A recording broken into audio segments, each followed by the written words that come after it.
What the fuck did you just say?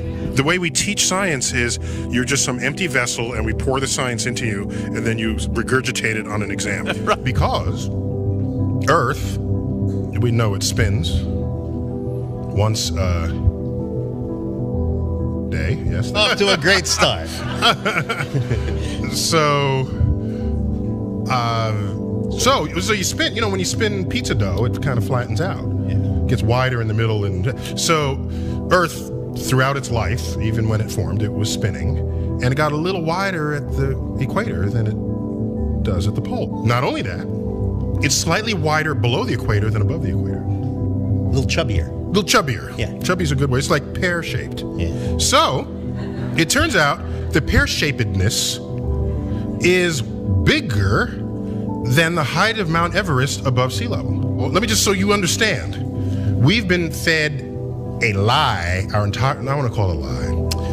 We've been fed. It's a point of view thing, I think. Earth has been misrepresented to us by science. Pear-shaped. Science! So they're all trying to figure out, is the universe spinning around us or are we spinning around the universe? They tell you, we don't know shit. We're looking at a bunch of lights in the goddamn sky. You're gonna tell me that light and that light that's 100 trillion light years away? How the fuck did you figure that out? Well, don't they have an explanation for that shit? No, exactly. That's what you just said right now. What you just said now is what everyone's natural reaction. Because anytime someone says anything about space, you automatically think, someone figured it out. You don't know the guy's name. You don't know the name of the experiment. You didn't look into it yourself. You just think when someone tells you, how far is the Earth from the sun? They'll say, 93 million miles away. Like you just, right. Everybody relies on someone figured that out and someone double checked it. You're going on what you read. And right now, cosmology, they don't know what the fuck to do.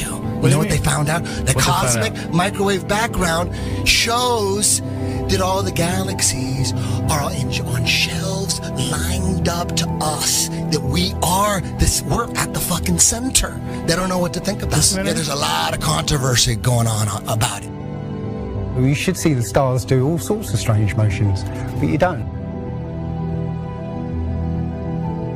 You only see them make these perfect circles. That tells me that it's the stars that are moving, not the Earth. The Copernicus principle, the one that we live by, is that we're insignificant, we mean nothing. We're a speck in the universe. That's the heliocentric model, that we go around the sun. The geocentric model means that everything goes around us. That's what this is in the Bible. That's what the first astronomers were saying.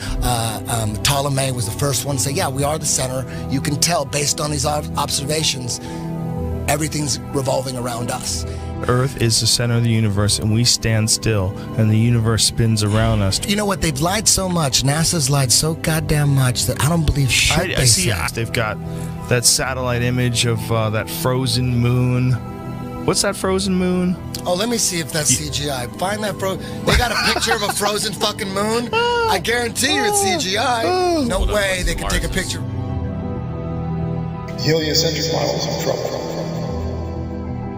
Watch as the sunlight shrinks and follows the sun. It's definitely a locally illuminating sun, not far away, not very big, and definitely not 93 million miles away.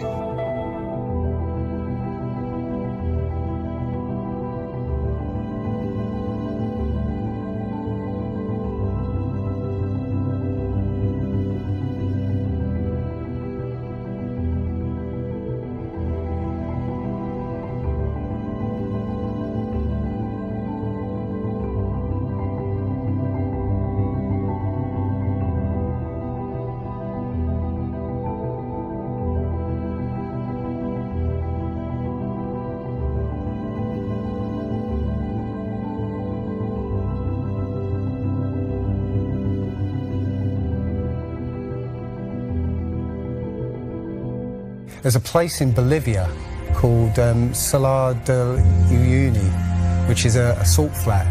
It's literally 100 miles wide one way and 80 miles across, and it's perfectly flat. And when it rains, literally you get an inch of water, and it looks like a perfect mirror. Now, how does that happen on a sphere? Yeah, it shows you that, if you're one end of this salt flat, you can see perfectly clearly the other end 100 miles away. So it's just showing you that, the Earth is flat, and without the effect of the waves in the sea, you'll be able to see a whole lot further.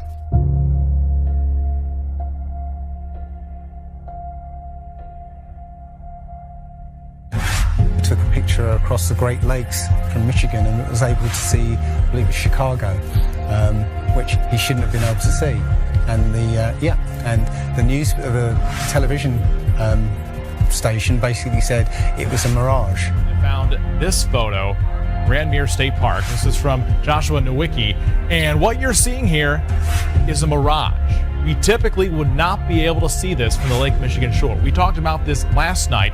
Conditions are right on the lake that we're actually seeing a mirage of the Chicago skyline. Warning, bullshit alert. Very interesting here. Here's what's happening. This is a good example of a superior mirage. So Joshua was on the Lake Michigan shore. He was looking towards the west, and Chicago's beyond the horizon. Should not be able to see it. However, with the right conditions, we have an inversion. We have cold air near the cold lake water and some relatively warmer air above it. This will bend the image of that skyline back towards the viewer. And so typically we would not be able to see this. This image would be viewable from much, much higher in the sky. Warning, bullshit alert. They always say it's a mirage, but for a mirage to happen, you have to have very specific atmospheric conditions. It's not a mirage. It's simply that you're looking across a plane.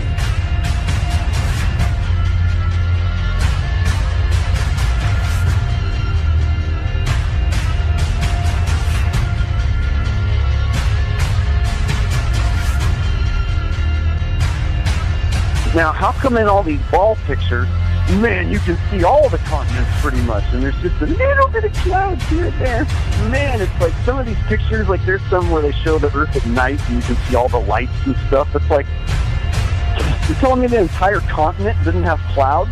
The entire fucking continent, like you can see Africa and all these lights and all this stuff. Like, if you turn on your porch light, I guess you can see it from space, apparently. And it's like there's no clouds in some of these pictures. And they spelled out the word sex, right, recently, probably a few months ago in one of the clouds. But, if they do their research, they say, well, those are composites.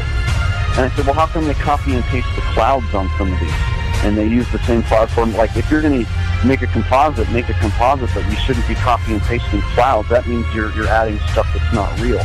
Yeah, and the thing is, those pictures that you're talking about, the blue marble pictures, I think there's about maybe 8 to 10 of them over time that NASA has put out, and you're absolutely right. None of those pictures look the same. The color of the water is different. Like you said, the continents are different sizes. It's just unbelievable. And I think what happened originally was they would put these things out and nobody was paying any attention to it. And then all of a sudden now, people are paying attention to it, and now they're pulling these pictures in, and it's an obvious fraud. What? And the thing is, there's supposedly tens of thousands of satellites orbiting Earth.